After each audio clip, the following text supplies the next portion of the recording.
اوه نار. هلا صار الفرج مسحب. السلام عليكم ورحمة الله وبركاته، واليوم رجعنا لكم بفيديو جديد وبدي اقول لكم شلون تعملوا طريقة الفروج المسحب. طريقة الفروج المسحب احسن ما تاخذوها من المطاعم، سووها ببيتكم افضل لكم، وراح نعطيكم كل اسرارها وكل بهاراتها وتطلع معكم طعمة اطيب وباسعار اوفر كثير وبوقت زمني اقل بكثير جدا طبعا، وتضمنوا بهذا الشيء نظافة بيتكم.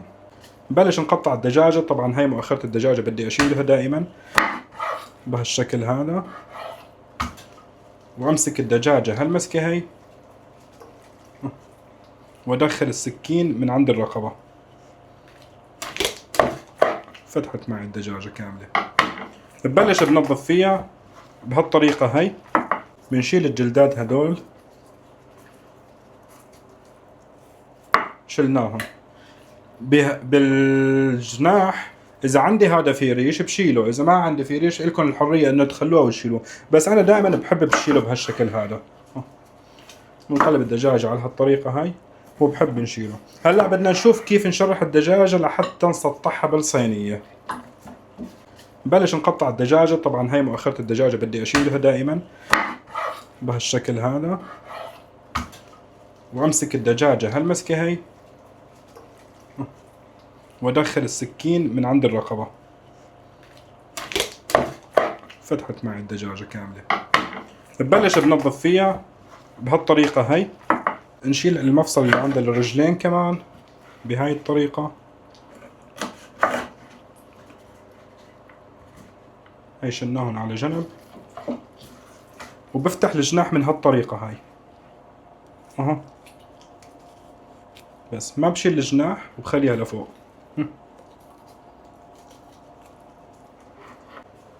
نشرح الصدر لانه الصدر اعرض من الفخذ، فراح يستوي ابطأ بكثير، يعني الفخذ راح يستوي اسرع. فبنشرح الصدر بهالطريقة هاي ها، ونفتحه كذلك الامر. هاي فتحنا. بعد ما نظفنا الدجاجة من برا بننظفها من جوا. طبعا من جوا ما شاء الله باين كتير نظيفة. في عنا شغلة واحدة، في عنا هالشغلتين هدول اذا بدنا نشيلهم او نخليهم. طبعا هي ما تعتبر من الوسخ او هيك شيء يعني، فبس اذا بدكم انتم احرار، اذا بدكم تشيلون تشيلونه بهالطريقة باصبعكم ها، تنشال معكم. هاي نظفناهم. بنجيب صينيتنا، اي صينية فرن موجودة عندكم، بننزل بقلبها شوية زيت وبندهن الزيت بايدينا، وبننزل الدجاجة بالصينية بهالتنزيلة هي تسطيحة كاملة. نبلش بطقوس الدجاج. الدجاج مو طيب يا جماعة، بده طقوس. وقلت قبل هالمرة لا تغسلوا الدجاج ولا حتى بالخل ينتقع، لأنه الدجاج بتطلع زنخته وبتسحب الباقة العطرية اللي راح نحطها مع الدجاج. طقوس الدجاج تبع المسحب، هل بعد ما غسلنا البطاطايات بننزلهم هيك. الحجم انتم بتتحكموا فيه قد ما بدكم.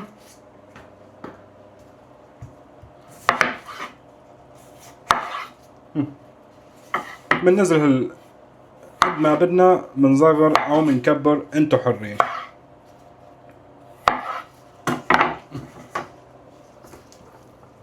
بنجيب بندورايتين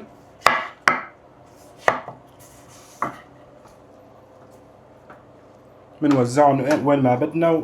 طبعا خلينا نوزعهم بالتساوي مشان كل انحاء الصينية بتاخذ الطعمة. جزرتين،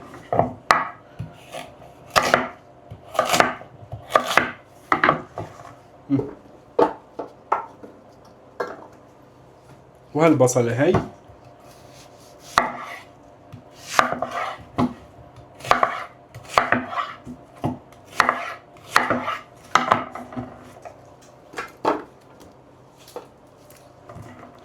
قرن الفليفلة. طبعا بدكم باردة بدكم حدة اللي بتحبوه، انا بحب بصراحة بحب حد. بس هالثوم هذا انا بعتبره اهم شيء بصراحة. نعطيه قصة من النص بيطلع عندي هالشكل هاد، وبحطه هون. نجيب نص ليمونة ومنقطعة بهالشكل هذا. بنجيب بهاراتنا عليهم. وفي عنا بهارات، عنا الحب، وعنا قرنفل حب، مسامير، عنا هيل ناعم، فلفل اسود، كركم، وعنا 7 بهارات، عنا كمان كاري، ماجي، بابريكا، وكزبرة، وعنا هالورقتين الغار. بنحط البهارات بهالشكل هاد وندعكن هالدعكة هي مع الليمون. نخلي البهارات والليمون يفوتوا مع بعضهم هالدعكة هي. شايفين كيف؟ لحتى تصير البهارات بلشت تتجمد شوي شوي. بننزل صغيرة شاي او نص معلقة كبيرة دبس بندورة، بننزل عليهم دبس فليفلة بهالكمية هي، كمان نفس كمية دبس البندورة. اما كمية البهارات والمقادير راح اكتب لكم اياها بصندوق الوصف تحت. ونضل ندعكم بهالشكل هذا. بعد ما دعكناهم منيح، لتر ونص مي. بنجيب لتر ونص مي وبننزلهم عليهم. راح تقولوا لي انه لتر ونص كتير. لا، لتر ونص مو كتير، لانه بدي انقع الدجاج، بخليه بالبراد منقوع بهالتبلة هي اكثر من 8 ساعات. اقل شيء بدي خليه 8 ساعات بالبراد لحتى يشرب تبلة. فهي لتر ونص راح يضل منه تقريبا لتر، وراح يدخلوا على الفرن. راح تروح اكثر الكمية. الملح دائما بحطه اخير شيء. الملح طبعا حسب الرغبة، ما فيني اتحكم بالملح اللي لكم، حسب الرغبة الملح. بعد ما فردنا الخضرة بالصينية وجهزنا بهاراتنا وتبلتنا، هلا بنضيف الملح. بنضيف الملح ونحرك تحريكة صغيرة وبننزلها كلياتها على الصينية. بنوزعهم بشكل منيح.